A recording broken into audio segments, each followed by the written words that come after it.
the king. Oh my God. So it was the second one. I was dramatic for nothing. Because I was waiting for it, man. But it turns out it is good news because I only got feed for it this morning, what, just now. I've been waiting since 8 o'clock last night, but I've only just got news of it now.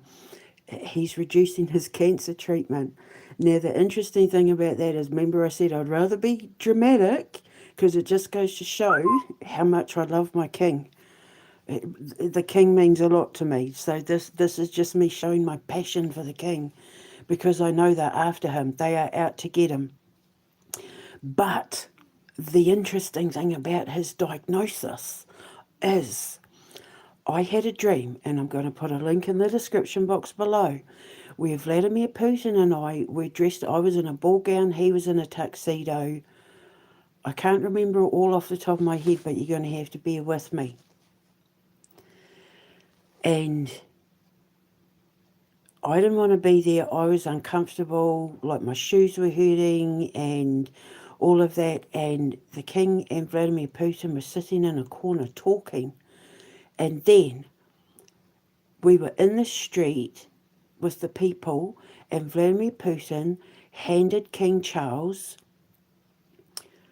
a key that had a gold dragon on it. He handed him like a box with a key with a gold dragon on it. And when the king got the box, I'm trying to remember it as best I can.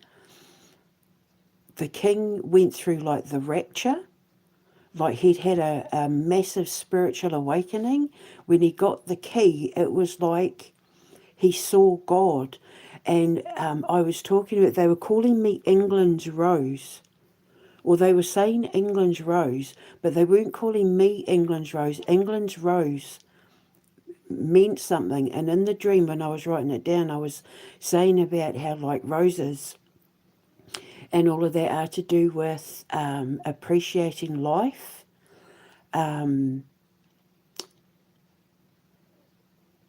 finding the good things in life, appreciating life, having like a greater appreciation for your life, that sort of thing.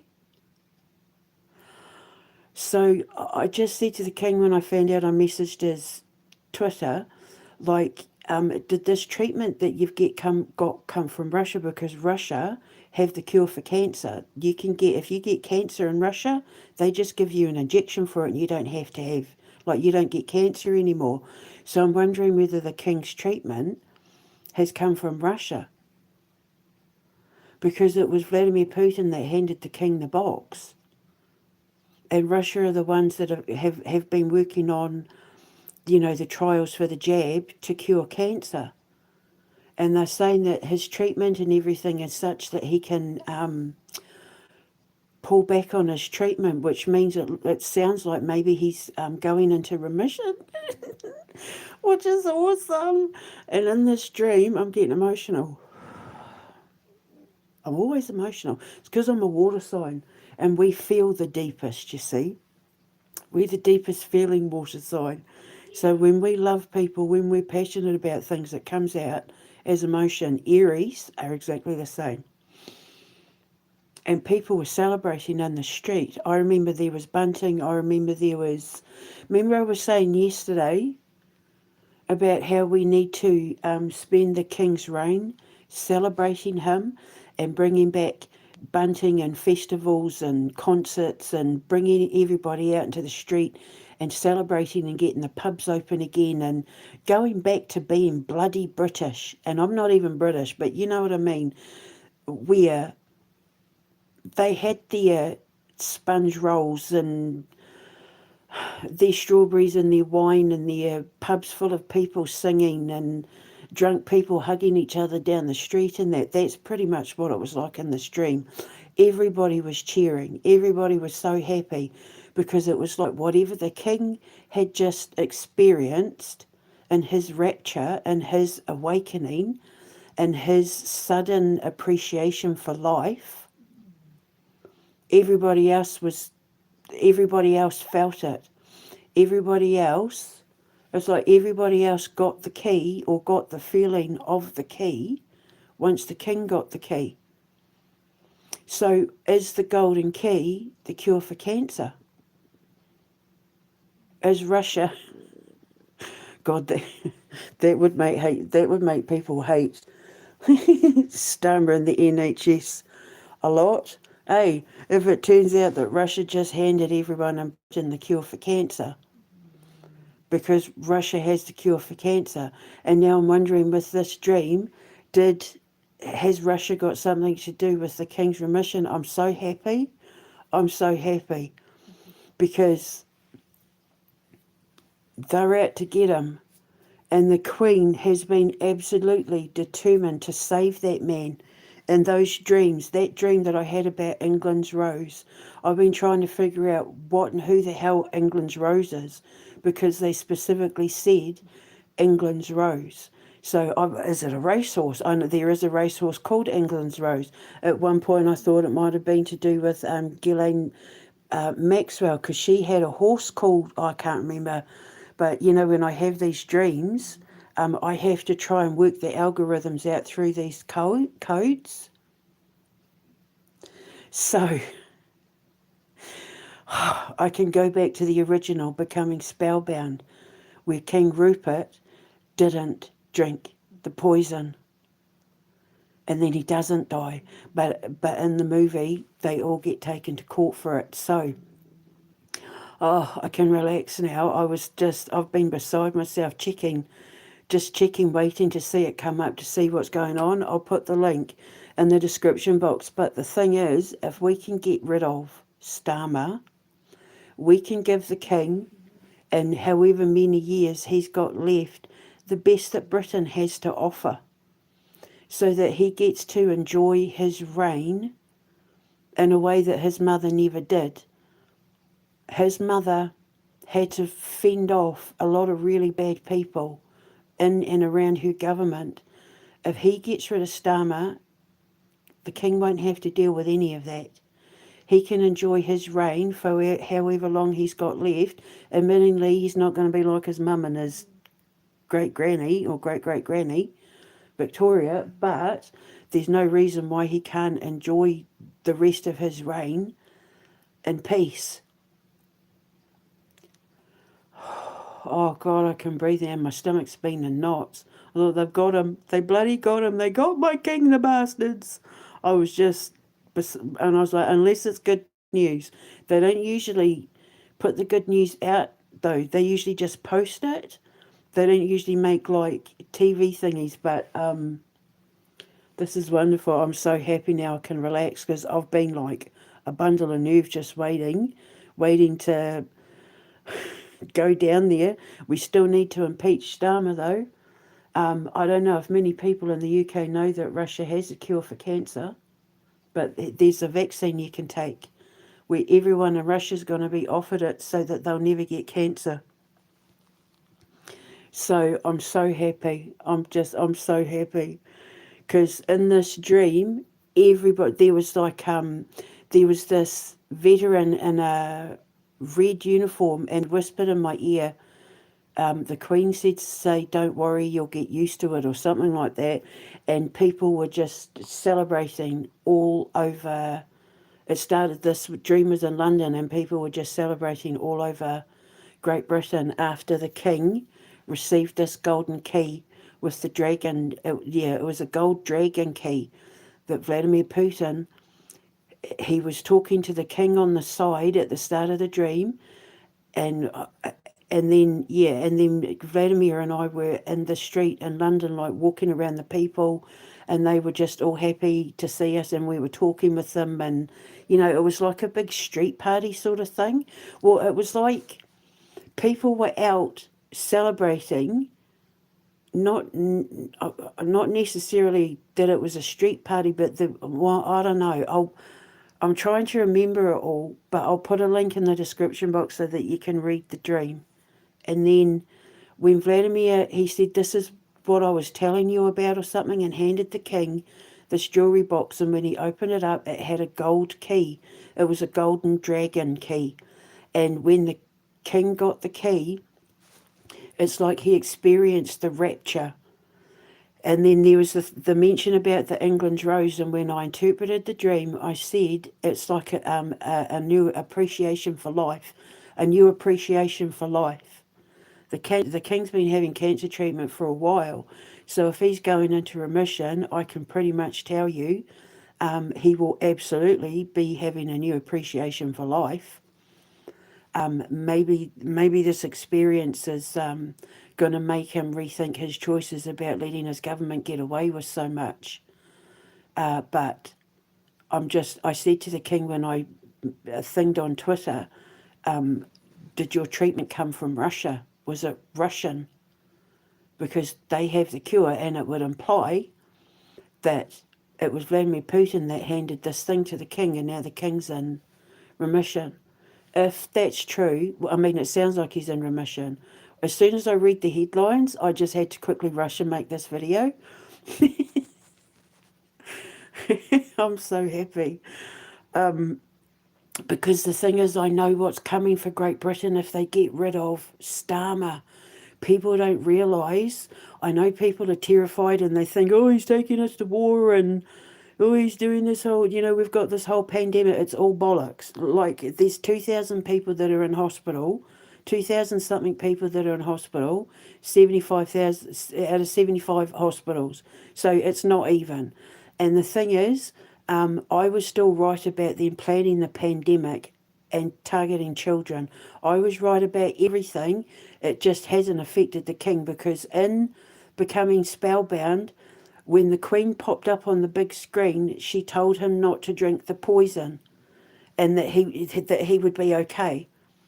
So this means he didn't drink the poison. When he came out in defence of Germany, I thought, oh, well, that's it. He drank the poison. I'm going to have to kill him off in the movie. But and then I thought, oh, well, if he's dying, he's going to get killed off. He's going to have to get killed off anyway. But he didn't drink the poison.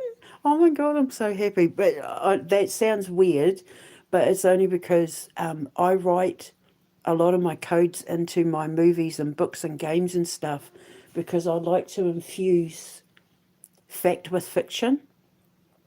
So people can't tell what's real and what's not when they close their eyes and listen to my stories and that. Becoming Spellbound is my love story. It's my rom-com. But what people need to understand is when, and it is going to happen, Keir Starmer and Labour are gone and there's a new election and it's like everybody's going to be given a grace period to calm down because Great Britain's been through a lot. And everyone's terrified. What people don't understand is if the king does the right thing, Great Britain is going to become one of the most prosperous countries in the world. The second they cut the cord to the EU and NATO and all that, once the cord is cut to Starmer and Labour, and it is going to happen, it's like everything gets washed new, everything gets washed clean. And they get to, it's almost like delousing the country. That's the only way I can describe it. It's like they delouse the country and then everything's left like clean and gets to start again. And farms pick up again, restaurants, hotels start opening their doors again, people start heading back out onto the street because the skies are blue again. Jobs start picking up, businesses start opening up. Whoever it is they put in charge after Starmer is 100% going to have the backs of the British people. Britain first. They will put Britain first. If I was Prime Minister, that's what I said I'd do. I'd put the British people first.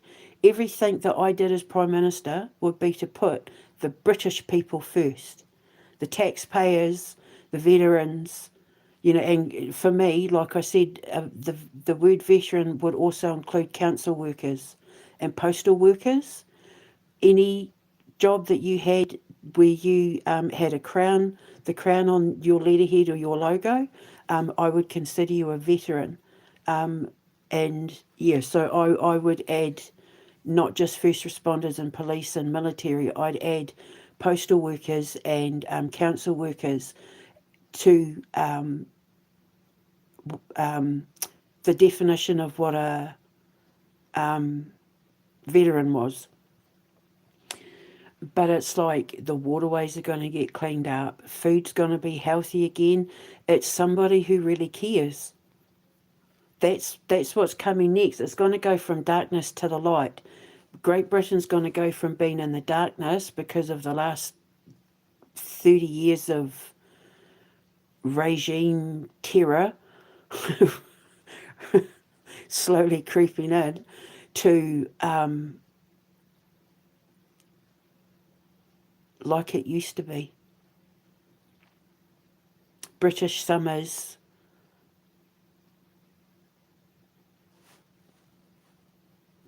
swimming in the water, being able to swim in the water.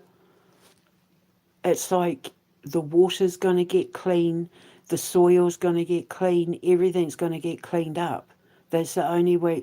In that dream that I'm talking about with England's Rose, it's like this news, this key that the king had that Vladimir gave him was good news for everybody. It was like it just immediately pulled everybody into the rapture, which, as I've explained before, the rapture means like a conscious mass awakening where everybody wakes up all at once, where everyone finally gets it all at once. So then it's like, because of the England's Rose part of the dream, or Britain's Rose, I think when I first started talking, they said Britain's Rose, and then it was England's Rose. And then I remember saying it was like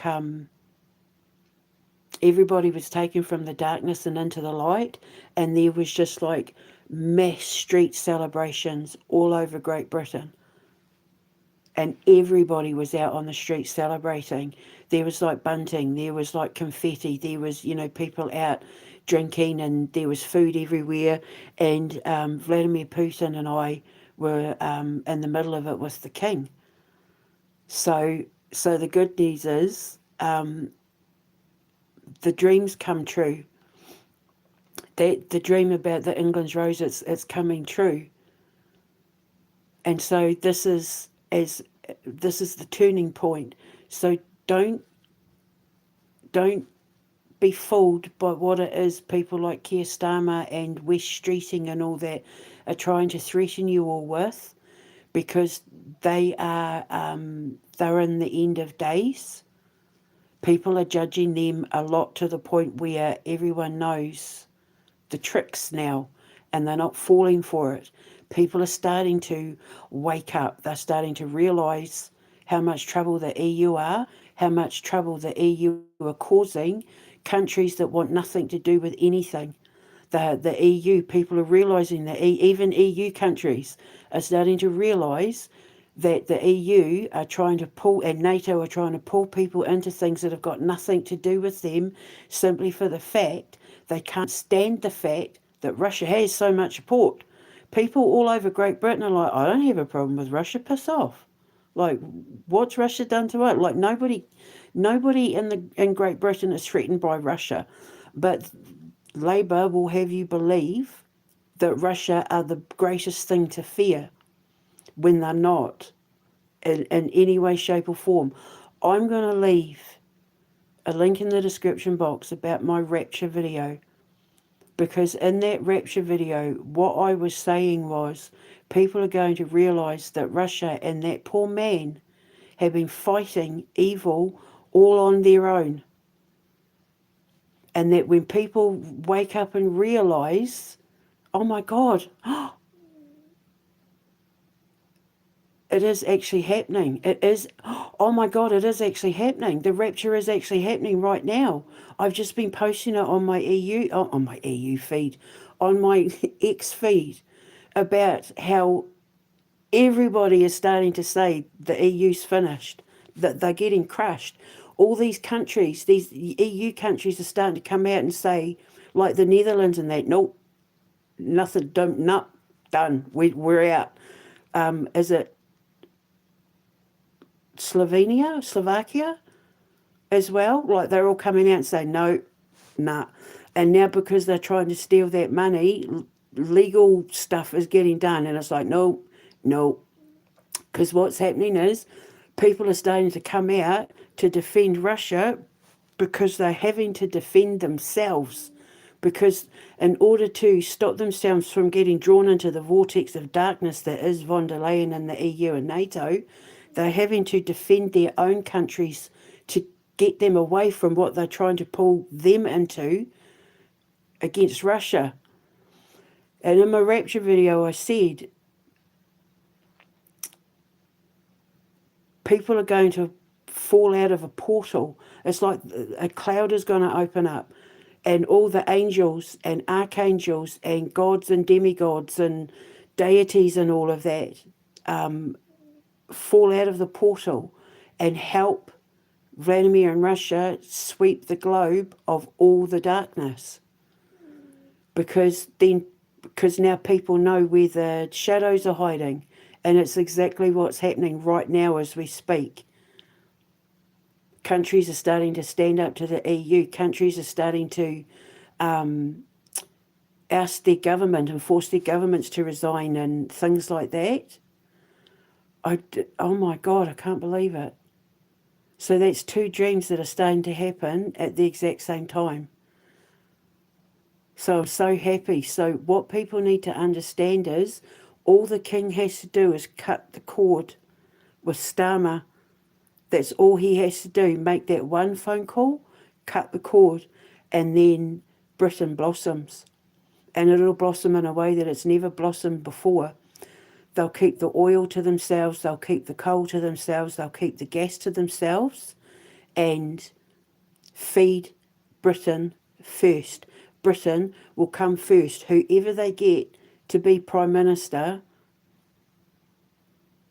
puts Britain first. That was one of the names I thought of for my political party when I said to my boys about running for Prime Minister, calling it Britain First, and they said it sounded too communist.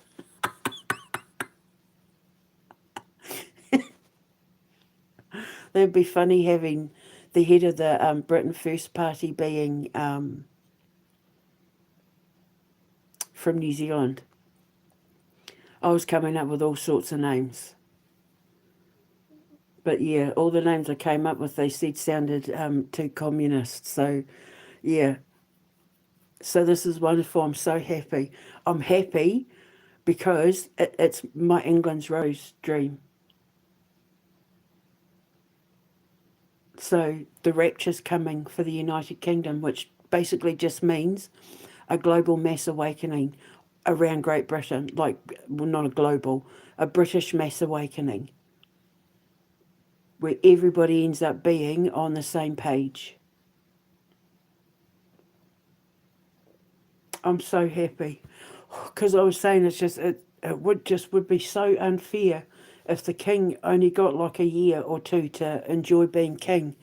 He walked into a mess with Starmer that he didn't deserve, and he's being treated like absolute crap. People going on about his billions and that he's the king. People would be complaining if he had 50 quid in the bank and he was king.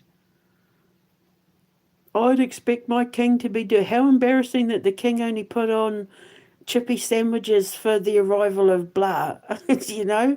So he can't do right for doing wrong. He can't do wrong for doing right. People are always going to have a problem with him. They're making me get defensive. Somebody made a comment about just wiping tears away. Someone made a comment about William, and I was like, leave him alone. He is our future king. I got quite, I'm getting sick and tired of British people. I'm getting sick and tired of it. People going on about the royal family. They're royals. They're supposed to have the money. They don't make their money by, like it's businesses. They put their money into businesses and properties and things like that. They invest it. All the money that they get back is money that they've invested into. So it's not like they just sit doing nothing, wearing crowns, and the money comes rolling in. Yes, we pay them, but people need to understand right now the way the world is, which is why I'm so hyper vigilant when it comes to Maury King, is people don't understand with the way the world is at the moment, it is 100% necessary for us to have our monarchy, because our British monarchy is the only thing from stopping us from going the way of places like China with total authoritarianism, where if you don't fit the criteria, you're disregarded. I have a lot of respect for the Chinese people and for China. The way that he has built up their infrastructure and that, but when it comes to the way they treat their people, I'm not judging China in any way, shape, or form. But the mark of a leader, the mark of a true leader, is in how they treat their people. And if they don't put their people first, they're not a leader for the people. They're a leader for themselves. You're given the responsibility to lead an entire country into the future. And if all you're focused on is technology and advancement, and you're pushing your people aside in order to do that, you're not a leader for the people. You're a leader for yourself. You're a leader of business, in which case you should just be a business person and keep out of politics, because politics is supposed to be where you're the voice of the people. And in a Commonwealth country, the Prime Minister, the MPs are the ears of the people, who go to the Prime Minister, who becomes the voice of the people, to the King, and then the King answers to God. So when you're not doing right by your people, you're not a leader. That's all I'm going. And because obviously there's other countries that are doing that aren't China. But other than that, I love China. I love Chinese people. I can't wait to go to China. I would love to build a school in China. I have a lot of respect for the way that he has. Because when I was contemplating becoming an MP and running for Prime Minister, I thought, okay, so with me being able to save this billions, because I'd be able to save within 3 months, I would have saved Great Britain quite a few, like tens of billions. But within 3 years, I'm pretty sure I could have them debt free if we do it my way.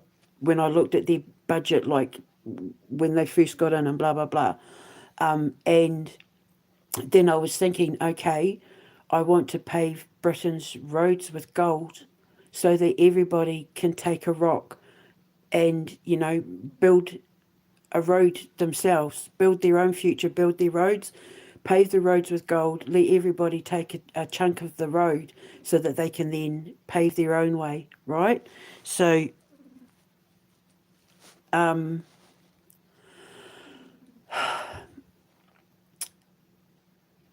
so then I was thinking, with all this excess money that Great Britain's going to have, what do we do with it? So I was studying countries like China and Russia to see how they were investing, and the way Russia and China have invested in their infrastructure has absolutely blown me away. The first thing I would do after I got rid of all the illegals and that is obviously rehouse all the veterans and people with kids and young families and all of that. But see all these rundown areas in that, I'd pour all the money into bringing them back to life. Opening up all the shops again. I would offer all sorts of tax incentives and tax breaks for people who were wanting to start their own businesses in towns and get the towns open again, and get the council cleaning up the towns again, so that and planting trees and like giving it a good paint over and all of that, so that it brings people back into town, so that they're not relying on shopping online all the time. Get people outdoors, going shopping again, going off and having a girls' lunch and all that sort of thing, encouraging people to open up businesses. Then the other thing I'd do is I would make the hospitals smaller. Instead of having big, massive, ginormous hospitals, I'd leave the hospitals, the bigger hospitals, for special treatments, and go back to having like community hospitals where you could have treatment for not so serious things. Like how it used to be. Smaller community hospitals and that, where you go there and then you get sent to the hospitals for the big things. And obviously pouring money back into agriculture, farming, dairy, and all of that. I would be giving tax breaks. There'd be no inheritance taxes for farmers and that. That's just ridiculous. I would be giving them tax breaks if they were able to grow their food and look after all their animals in a humane way, where they weren't feeding them antibiotics, where they weren't pumping all the pesticides and chemicals and that into their crops and farms and all that. I'd give them massive tax breaks to go as organic and as clean as possible, and bringing in incentives where I would have really high standards for animal inspections as well. Like my people going around all the farms and that to check out all the animals. I don't care if it's donkeys, pigs, chickens, cows, whatever. They would be expected to be living their best life. Because we'd have so much money doing it my way, there'd be like an overflow. There'd be an overflow and abundance. So because nobody would be going without, because everything would be done fairly, even people on benefits and stuff, I don't even think they could complain with how I would turn the universal credit into a community wage. I don't think people would have a problem with how I would do it. And then we would look at doing up all the inner city houses and tower blocks. You see so many boarded up houses. There's entire streets, almost entire towns here in England and like Wales and that, where everything's just boarded up and there's graffiti and all of that. I would just renovate. I just would strip everything back and just renovate, which means it would be creating a ton of jobs, especially in the building and contracting and landscaping and all that. We'd be creating an abundance and an overflow. That's what's coming. Whether I was Prime Minister or not, that's what's coming. Britain is about to get clean. They're about to get clean again. They're going to go back to how it was when they didn't have to worry about the food they were putting on in their mouths coming from a 3D printer or not. So, but that's what's coming. And in that England's Rose dream, that's what people saw coming, and that's why they were celebrating. So I'm wondering, was the king's treatment from Russia? Did it come from Russia? Because Vladimir Putin handed him the golden key with the dragon on it. The dragon would imply my dream, me having the dream, me seeing now. If the king's treatment came from Russia,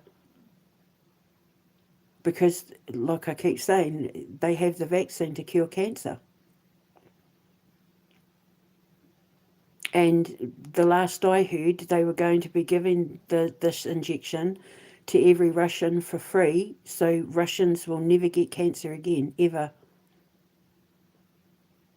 So I'm wondering if, yeah, anyway, I'm going to put a link in the description box below. I just want people of Great Britain to understand that everything that is going on right now is, it's the Titanic. And there are people in government who are panicking because they know that their names are starting to get pulled into this scandal in Ukraine, which is starting to get connected to human trafficking and money laundering and all of that. I've been just putting it all up on my X, all the countries that are in the EU that are absolutely starting to put their foot down. With von der Leyen and all that, everything I said is starting to fall into place. And now that the king didn't drink the poison, I'm so happy. Now that it's all falling into place, I can see the bigger picture of what's coming. Just don't be afraid. Get your popcorn and clutch your pearls, because something really big is about to kick off with Keir Starmer. Something really big. There's a scandal coming out with Keir Starmer that's bigger than Rent Boy Gate. It's bigger than Arson Gate. It's bigger than any lie he's ever told before. We know he's given £1 billion taxpayer pounds to the sex trafficking shipping company of Jeffrey Epstein's. Von der Leyen and Zelensky, and that this money that got stolen is all getting tied into human trafficking. But whatever's coming might even be bigger than that. I've already predicted that some of his former lovers are about to come out and speak. So that's something to watch out for. But this is enough. Whatever's coming out is enough where the king goes, I'm not getting involved. Like, don't get me involved in this, I'm done. Cut. And then that's it. It's all over. And then people are going to, it's going to like happen overnight. People are going to go to bed thinking, oh, dismal Christmas or dismal New Year or whatever, like, you know, bum hug sort of thing. And then they're going to wake up and it's going to be like, do do do do do do do do do. Swear to God, it's going to be like the rise of the morning dew, the sunlight, the new spring has sprung while it's still winter kind of thing. That's what's coming. And I know you can't see it, but it's because you're allowing them to feed you the fear. If you start believing that everybody in the UK is sick, you're going to start thinking you're sick. I swear to you, take zinc. All you got to do is take zinc. You will never, ever, ever, ever, ever so much as even have like a cough or a sniffle. You'll never be sick again. Just take zinc. I take zinc every day. I never even got the COVIDs. I never got any of the COVIDs. And I was around everybody I know got the COVIDs but me. Even my boys in that. My sister's had it about 15 times. Never had it once because I take zinc. So that's all you got to do. Just if you're under the age of 12, you can get it through like elderberry syrup. But just be careful that the elderberry syrup doesn't have artificial sweeteners in it. Just remember, stevia can make boys infertile.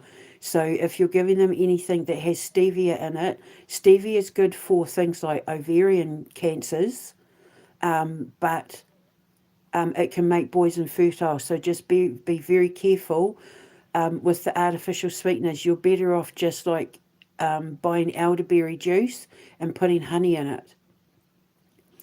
Just, yeah, with the artificial sweetness, because it just negates the whole point. You're better off having something that has actual sugar in it than artificial sweetener. But elderberries, sources of high in zinc, food sources that are high in zinc, give them that instead, unless they're bigger than your average. See, I was giving my boys zinc at sort of 10, 11, because they're like 10 times the size of a normal 10, 11-year-old. My almost 17-year-old is like 6'7", and my 15-and-a-half-year-old is like 6 foot. So if your kids are bigger than the average bear, you can give them, sort of 10, 11, 12, you can give them zinc, like a half a zinc in that. But otherwise, if they're younger than that, give them it through their food. But elderberry is a really, really good source of it. Otherwise, just take zinc. You will never get a cough, cold, or flu again. And if you do, all you need to do is just what I say, double up. Just take a double dose with food in the morning. Don't take it after the afternoon. Just first thing in the morning when you're having your brekkie, pop the zinc in your mouth, and you start to feel better within a couple of hours. If you feel yourself coming down with the flu, after a couple of hours of popping a zinc, you're going to feel like it's just going to vanish. It just obliterates anything to do with influenzas. It's absolutely phenomenal stuff. So just take zinc, and then you'll kill this pandemic like faster than Billio. So I'm going to go. I had to run, scream, shouting, waving my banner and my bunting because like people give the king shit. But he's a Scorpio rat and I'm a Scorpio rat and I know him. I probably know him better than anyone. I will know his internal process and how things are really affecting him emotionally better than anyone. And I'm protective of him because I grew up with that man and I want to see him be king where he doesn't have to inherit any of the bullshit that his mother had to inherit dealing with people like bloody Margaret Thatcher and Tony Blair and Boris Johnson who left her to die. So he won't have to deal with any of that because whoever his next Prime Minister is, they're like the double duo. They're like, it's someone enough where he can just pull back and do all the things that he wants to do as king without having to worry about anything to do with politics. Where he doesn't even have to like say a thing because he knows his Prime Minister and their government are on it. That's what's coming next, and that's what I need you to focus on. Don't get pulled down into the quagmire of darkness and sludge and gloop of the festering evil that is Keir Starmer and Labour. Oh, I'm getting emotional. Focus on the king, because what's just happened is making the king the truth and the life. That's what the England's Rose thing was. So I'll put the link to that dream in the description box. I'll put the link to the Rapture video in the description box. But A New Dawn rises with Great Britain, and the crown of Great Britain is our king, and I'm so happy because now as the New Dawn rises for Great Britain, it means the king's going to be sitting on top, rising with it. He'll finally get the reign that he deserves because people are going to go back to the theatres again. People are going to be having concerts again and street festivals and street parties, and it's like whoever steps in after Starmer has their back. And see, I always said I'd be Prime Minister. I'm firm but fair, but I'm one of these people, my kids will tell you, that I reward good behaviour. So every time we reached milestones like, yay, we filled up all our empty houses and blah, blah, blah of veterans and young families and that, let's have a party. And then I'd be giving everyone shopping vouchers to go and buy some meat to put on the barbecue. And that's one of the things that I had said to myself, I don't think I mentioned in my manifesto. I may have mentioned it in my manifesto, but if I was Prime Minister manifesto, once I made all the announcements of like, I'm getting rid of this, I'm shutting this down, blah, blah, blah, no more this, no more that, blah, blah, blah, and made my announcement, and that what I'd be doing is I'd be saying to people, give me 2 weeks to let the dust settle, and then I'm going to come back with an announcement where we're going to have like a massive party. Once the dust settled and I was able to figure out like an immediate budget, once I knew what I was working with, I'd be then giving everyone, I think I said it would be going into everyone's wages and into their benefits, their pensions, their wages and their benefits. I'd be giving the banks and their employers and the job centre and their instructions on this date, put this amount of money in the people's account, because it would have to be based on how many people were in the home. And then they would be taking that money and using it to have massive street parties. We'd have a massive street party.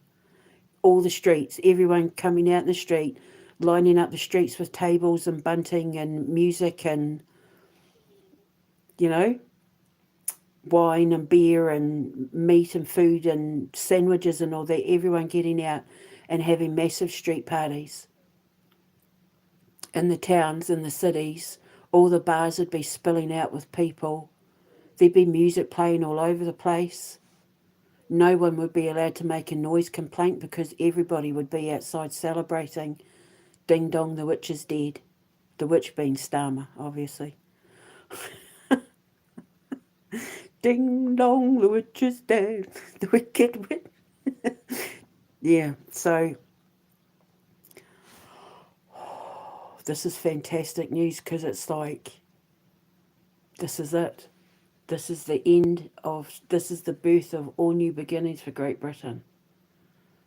Just by going off that dream. So I'm happy now. So I had to run and come shouting to tell everybody.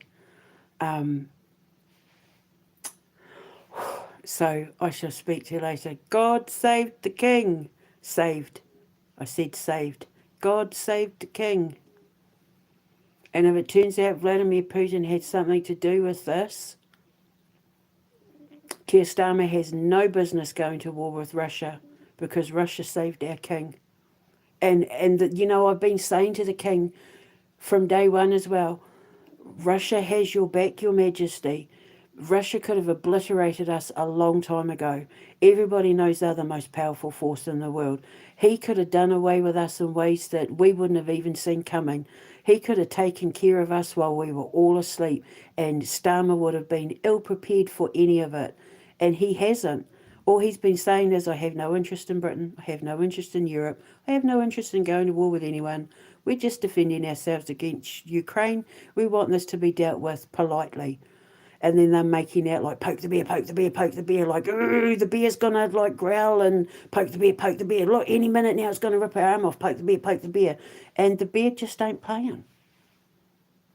The bear's too busy taking care of his den, you know. So it's all propaganda, it's all hype. We are under no threat from Russia. We are under threat from Starmer and Labour. They are our biggest enemy. Europe's biggest enemy are Europe and Great Britain. And then you got greedy little America over there saying, let us scavenge off the bones. Let us pick the bones like little vultures. It sickens me, the way they're sitting there rubbing their greedy little hands, like Russia and Ukraine's death toll is some sort of cash cow. Like, oh, you know, you can just see them salivating, rubbing their hands together. Oh, let us pick the bones of the dead clean, sort of thing. It's absolutely sickening. It's just abhorrent. That president is so greedy. All I see is Jabba the Hutt just covered in slime. You know, in in Spaceballs, Pizza the Hutt, and he looks like Jabba, but he's got like all the pizza stuff and it's all slipping and sliming. Imagine like that's saliva and like fecal matter. That's how I see Donald Trump. That's how God sees Donald Trump. If I could, I'd be saying to Vladdy, just please don't let them rape Ukraine and Russia. There's ways you can do business with them without them coming in and humping the bones of the dead like greedy little necrophiles. But it's not my business. All I care about is that the king, oh my God, I'm so happy. Because the thing is, I'm hoping I can talk the king into being the voice for one of my characters, Admiral Arrington, who's a goose in one of my animated movies. And I think he'd be brilliant doing the narration for The Night of the Black Sun, my version of, well, you know, my musical, my version of like War of the Worlds. Can you just imagine the king doing the voice of like Orson Welles or Richard Burton and telling the story of this zombie apocalypse, which is a metaphor for the pandemic? Oh my God! I've just had another epiphany. Or Vanta Black, Vanta Black the musical, the one I renamed it The Night of the Black Sun, Knight, because the bad guy in it is inspired by Bill Gates. And if you know anything about the occult, you'll know what I mean by the Night of the Black Sun. In that movie, it's kids who are the heroes. And the latest pandemic is targeting kids.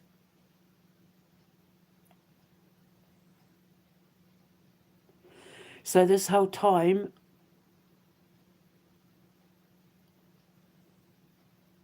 oh my God, sorry, I'm having these epiphanies when my boy was little, we used to call them epiphanies.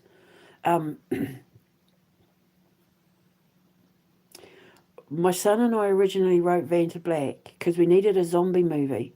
So we came up with Vanta Black, which originally was going to be a video game to rival like Resident Evil, but we somehow turned it into a movie, a zombie, because we were like, okay, we need a zombie movie, so why don't we just make Vanta Black the zombie movie, and then we can turn the movie into the video game, and then we're not having to come up with separate storylines.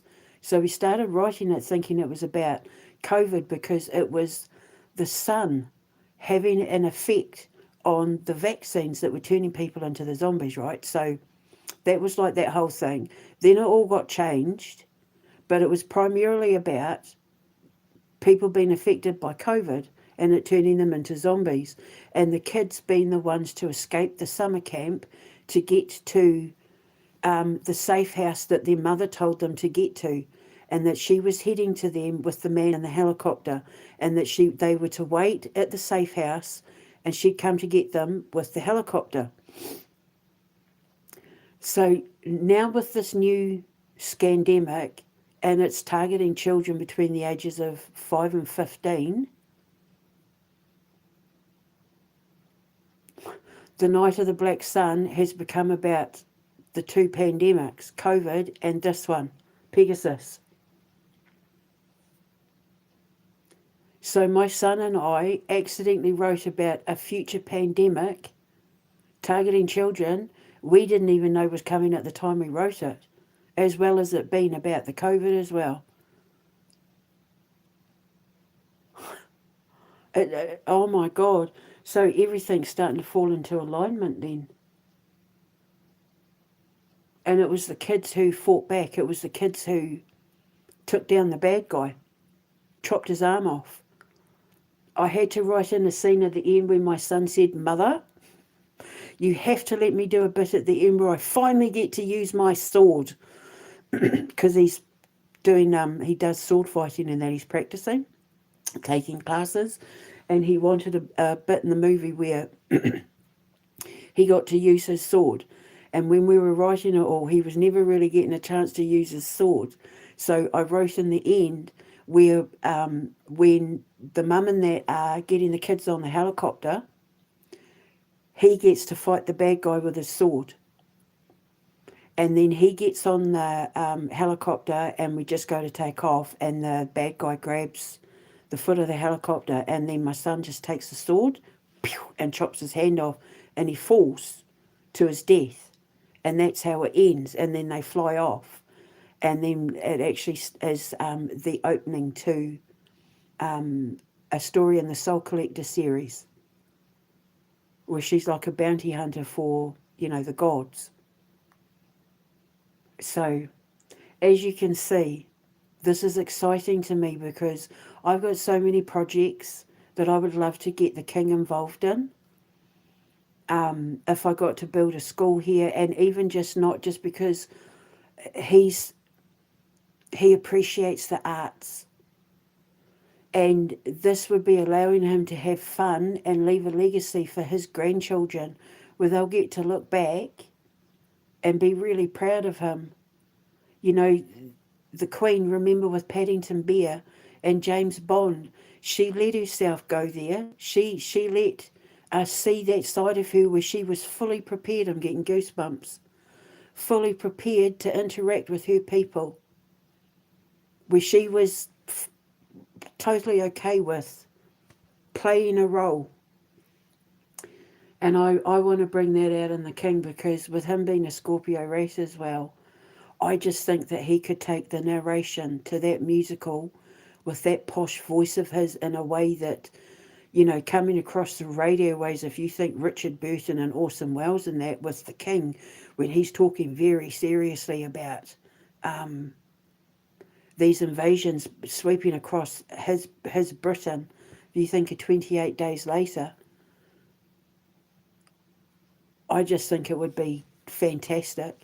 We could pre-record everything, or he could sit on stage in his armchair, opening up the book with a microphone on him in front of a crowd of people sitting on blankets, having picnics, listening to this story. I just said, dun, dun, dun, dun, dun, dun, dun, dun, dun. That's War of the Worlds.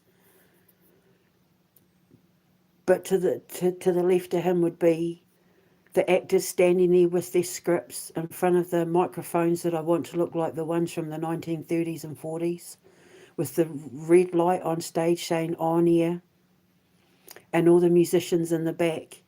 The kids who had spent all year being mentored by the adults, which is why I need someone who can compose music. I need someone to work with me who can take the tunes out of my head and put them down on paper so that I can hand them to the musicians. So then the musicians can learn them and teach them to the kids. So if there's any musicians out there that can take the sounds in my head with the lyrics in that, the songs that I'm writing, and write it into sheet music for me, then I can teach it to the musicians.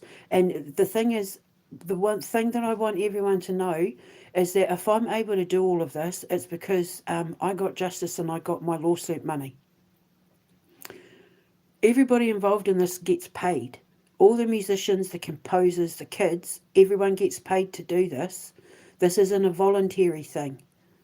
I'm using my money to pay it forward. I decided a long time ago, when I knew what was going to happen to me when I came out of it the other end with my money, I knew that I wanted to invest my money. I wanted to give back. As long as I had what I needed and my boys were taken care of long after I'm gone, I want to give all the money back. In my 2007 Southport dream. Now we know it was about what happened in Southport, but back then in 2007, I didn't have a clue. When the money was on the ground, with the Queen's face showing, I knew the money was mine. I knew I could pick it up, but it felt wrong to pick it up and keep it. So I always promised myself that I'd take the money, but I would put it towards good things. Opening businesses, creating jobs, helping children, saving lives. My radio stations, I know that people look forward to the things that I put out. I know I'm making a difference. I've had people reaching out to me now, letting me know what a difference I've made in their lives since I've started putting my work out there, since I've started showing people how to heal themselves. People are now openly expressing their gratitude to me in regards to the work I'm doing. So, it's a new dawn rising. I'm telling you, this news about the king has just set off a whole new ray of light for Great Britain's future, and I'm excited. So I don't know what's coming. I don't know who the king's going to put in power. I mean, he could put me in power, because then I'd have Britain's back. But I would be the first one to admit it would be 100% selfish reasons. Not only could I give two fingers up to everybody that said I was crazy, I'm just, well, I'm not kidding actually, I'm serious. But also as well, I would be using my position to build foundations and get my businesses going. But my businesses would be generating money to put back into the schools. Do you see what I mean? Like, I wouldn't be keeping it. I wouldn't. I wouldn't be using my position to open businesses and like take all the money.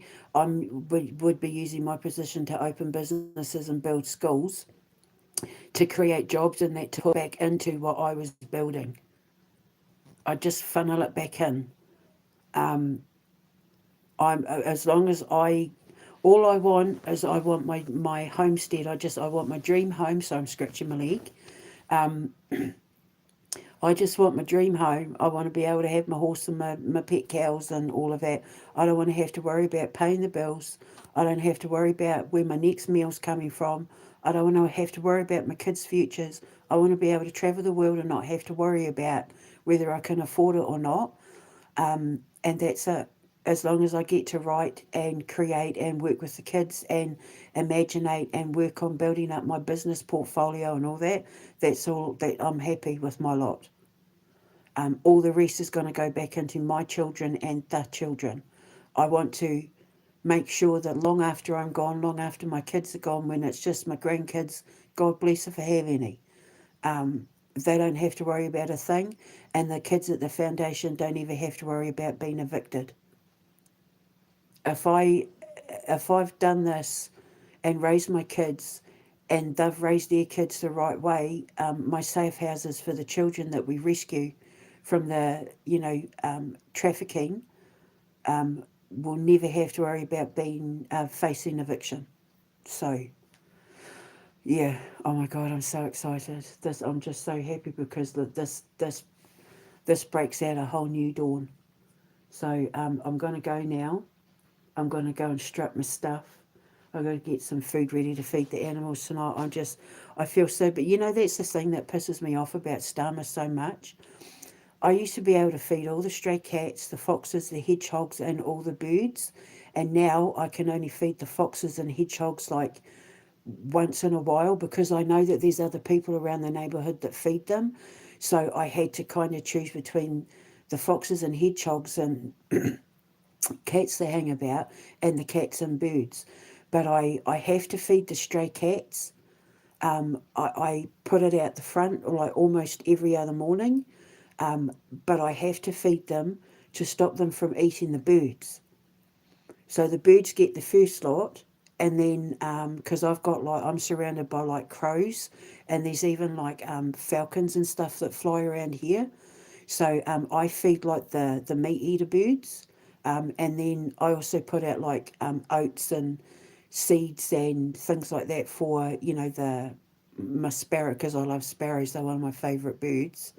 And then the cats, the stray cats, and they eat the rest. There's a couple of strays. Well, I thought he was a stray, but it turns out he's just a greedy ginger.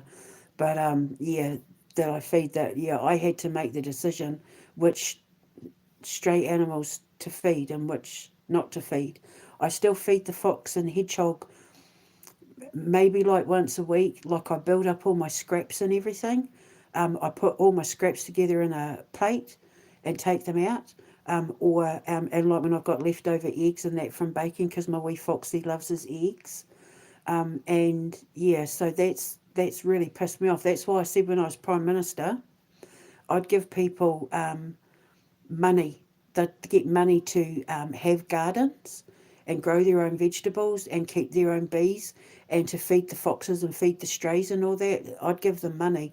I'd give people money to house strays.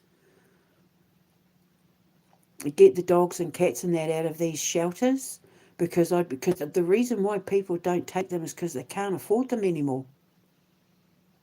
But if you can afford to feed them, and you don't have to worry about vet bills and things like that because you're all covered, it saves us in the long run, doesn't it? And then we're not having to deal with all the strays, and because it breaks my heart. Sometimes I go to bed and I cry when I think about all the cats and dogs and that are out there wandering. I hate it. So that so if I was Prime Minister, one of the things I'd do is I'd be dealing with the stray animal thing, but in a nice way, where I'd be saying, let's go and get them all, let's round them all up and take care of them, and then we'll rehouse them where the people that take them will be given free food and free pet insurance. And if you can keep 3 or 4, then Mazel Tov will pay for 3 or 4. I know there's a lot of people, especially elderly, who could really do with having like a pet cat or a dog, but they can't afford it. Well, they won't be paying for gas and electric. They won't be paying for rent if they don't have mortgage, because that's what I said. People over the age of 65 and veterans and that, their gas and electric would be free with me as Prime Minister, because we'd have an abundance. We have, just by not dealing with bloody this NATO bollocks with Russia and that, they'd have an abundance to let people over the age of 65 not pay gas and electric. But yeah, free gas and electric for people over the age of 65 and veterans. And if they pay rent and not a mortgage, then they don't have to pay rent as well. So they'll have all that money. They won't have to worry. You'll see pensioners finally being able to go on holiday again. Like, I want to take care of my pensioners. Put on like buses where they get to have excursions to like Scarborough and all that again, where they have like a weekend at the hotel and have their breakfast take just to get them out, There's people that would happily drive the buses, and do you know what I mean? So, yeah, I'd be a very different kind of Prime Minister. I don't think people would know how to handle me. Having said that, though, that's because that's my nice side. Everybody knows how powerful I am. Everybody knows the trouble I'm causing for people like Keir Starmer and the EU. Everybody knows. All I have to do is point my finger and boop, God deals with them. Because I've been put here for a reason, because I've got to clean this crap up. Because only a mum it doesn't have a problem with cleaning up poop. Hey. So, yeah, so people would see a different Great Britain. They'd see a different kind of Prime Minister unless we were under threat. Unless someone was trying to rip me off, pull the wool over my eyes, lie to me, deceive us, that sort of thing, and then you'd see the karmic judge come out.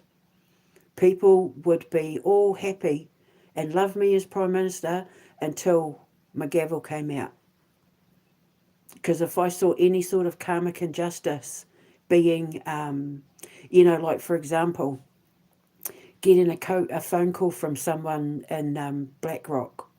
Oh, Larry Ellison would like an appointment. I'd be like, no. In fact, as Prime Minister, I want to look at these laws. Because what I'm thinking is, if they've already bought up all these properties, I, as Prime Minister, would be bringing in a 500% tax tariff on any foreign investor or business who has bought up land or property in the United Kingdom. I came up with that the other day because I said to the Lord, Lord, if I was Prime Minister, how would I deal with people like BlackRock? Because, like, I can't just take them to court and say, give us back that house, give us back that company, give us back that land. And that's when it came through. Oh, charge them such high tariffs and tax, they're paying too much to keep them. They're better off just selling them back to the British. Do you see what I mean? I'm going to charge foreign landowners and foreign business owners like BlackRock and Vanguard, where they're just going around buying up all the land and all the farms and all the properties and that, 500% tax tariffs based on the total value of the property that they bought. So they will pay like a, probably like a, like a council tax, how we pay council tax every month. They're going to pay the same, but a 500% tariff. So they either pay it and shut up, or they'll sell up and go away and leave us alone. I'm going to make it impossibly hard. I mean, I'm going to bring in a law that bans it, but for the ones that are already here, because I was thinking, how do I deal with the ones that are already here? And then it just came through like the ray of sunshine that my connection with God is. So that's what I do. And 500% would be a start. And I learnt that from Donald Trump. But it would only be for foreign investors. I'm not talking about the factory from India that like makes clothes somewhere in Birmingham. I'm not talking about them. I mean, yeah, they would have to like pay some sort of thing, but if it's like a businessman with like a business and he's from India and it's just like a business, that's not what I'm talking about. I'm talking about the snakes that have been trying to slide in, the leviathans, to like gobble everything up like Pac-Man. I'd bring in such high tariffs for them that their only option would be to sell up and leave us the hell alone, because land should only be owned by the British. You can buy your house, but if you're going to go around buying up farmland and that, it better be because you're British.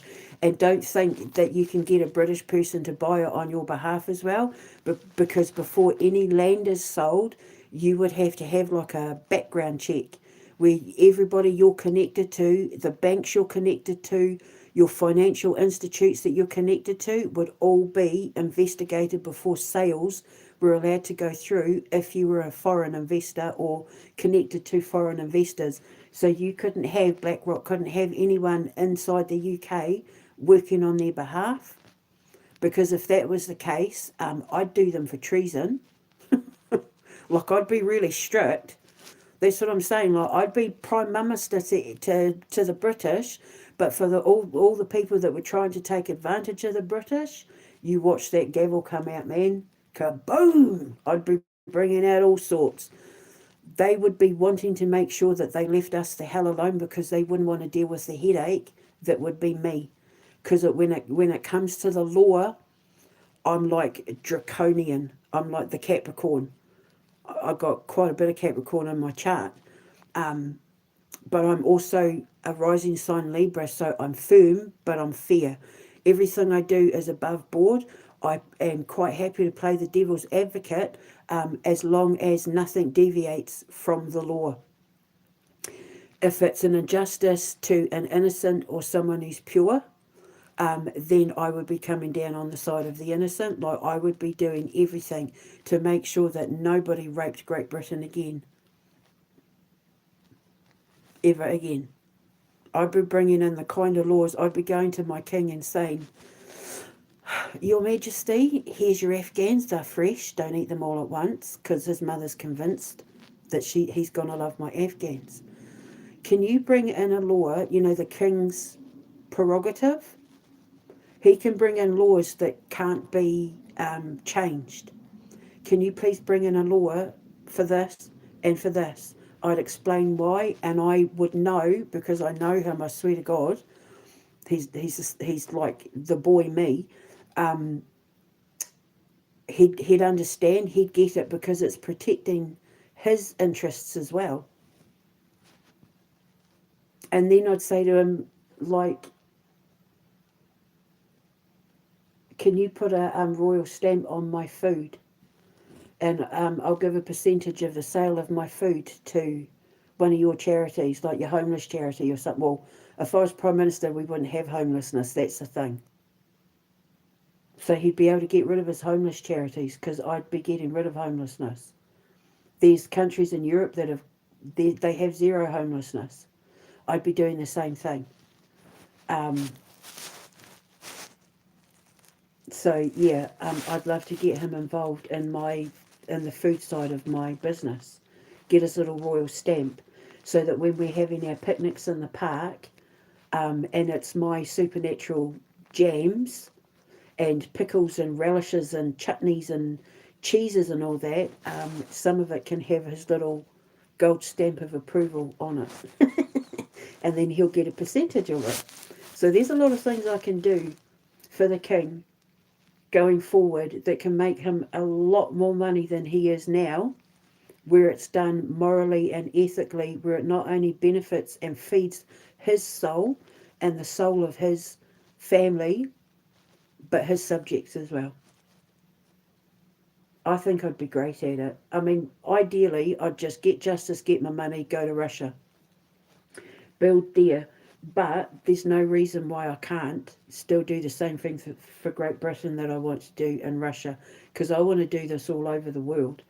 But if I was Prime Minister, I would, like, if I do decide to register as an MP and start a new political party and run for Prime Minister in the next elections and that sort of thing, I think I'd be fantastic at it. I'd clean up the mess. I'd clean up the mess of the last 25, 30 years. Britain wouldn't know themselves. So anyway, I had to run and tell. So I'm going to have a coffee now. I shall speak to you soon. Why can't we see you? Because I'm in my pajamas. I look a mess. I'm still in my Jimmy Jams. I woke up, checked X, and also as well because when my ex-husband tried to kill me, I broke a tooth, and I haven't been able to get to a dentist to get it fixed. He because I was basically under his control for 20-something years. He controlled whether I got to the dentist or not. So, yeah, I broke a tooth. You can't really see it when I talk, but I know it's there. And I've fully physically healed myself from everything he put me through. The only evidence of it now is my tooth, where my fillings fell out and my broken tooth. Like I said, you can't see it unless I smile, but I want to be able to look you guys in the eye with a full beaming smile. It's not vanity, it's to do with my dignity. I'm a woman, and a woman does not present herself to the public when she is not at her best. And if I'm going to be speaking to you as your motivational speaker or your healer or your guide or, your messenger or whatever it is you think I am, I want to be able to present my best self to you. So just let me get this sorted. As soon as I get my money and I'm out, the first thing I'm going to do is get my teeth sorted and get glasses, because I haven't had my glasses since I got locked up in June of 22. So I've literally been walking around blind as a bat. So, yeah, so I'm going to go now, and I shall speak to you later. When to speak to God directly, no middleman.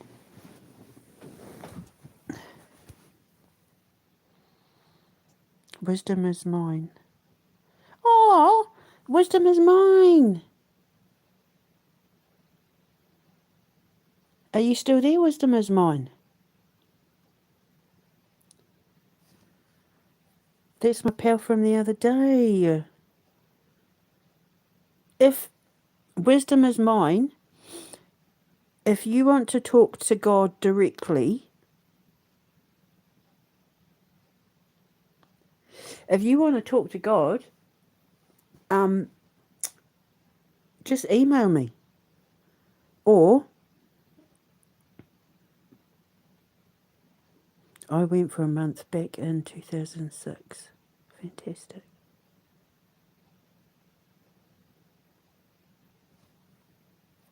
Oh, Bless. So, yeah, so wisdom is mine. Either just email me and tell me what it is you want to know from God. Like I don't, and then or just wait till I'm on next. I've been thinking about you too, about that conversation we had. I've been wondering how you're doing. I'm so glad you're back. Oh, this is lovely. So look, I'm getting a following. That's just adorable. That's warmed my heart. What a heartwarming day it's been today. My gosh. So I'm going to have a coffee now, and I'll speak to you guys later. But yeah, wisdom is mine. Just email me, and we can talk via email. And whatever you need help with, just email me, and we can talk that way. I've got DMs as well. Just please not X. I just I'm avoiding Elon Musk at all costs. So yeah, just email me or wait till we get back on, and then whatever it is you want to know, he's going to be right there. He'll be right there. He's with me everywhere I go. So, and he'd be happy to talk to you. I know that for a fact. So, oh my God, what a heartwarming day. So I'm going to speak to you later. I love you all. God save the king. Ka kite anō. God bless Russia.